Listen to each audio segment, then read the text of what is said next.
if you want to give a specific color to your page, suppose I don't want to print the my text in a white paper.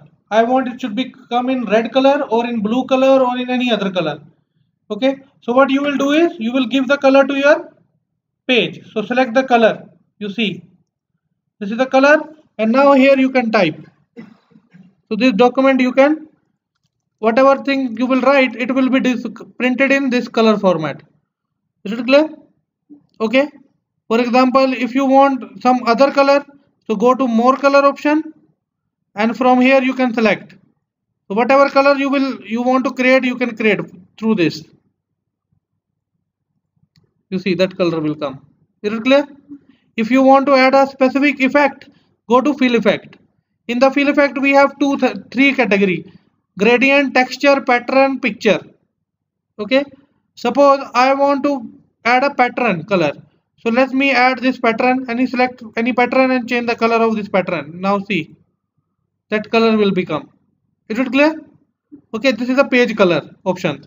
Suppose you want to add any kind of special effect in texture format. Suppose I have this kind of textures available. So I want page background should be in this color.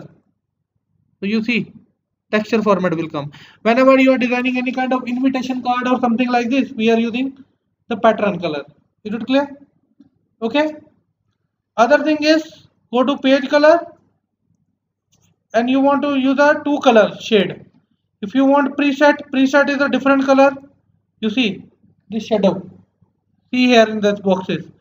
It is a vertical shadow, it is a diagonal shadow, it is foam center shadow. Okay, you want to change the color of this, you can change early sunset, nightfall. This is the nightfall color. This is late sunset. It is horizontal color, desert, any kind of category you can select from here. Okay, let's see, I want to color in this format. I want this shade in my page. Click OK. So you will see that shade will come in your page. Is it clear? Okay, clear or not? Okay, so this is your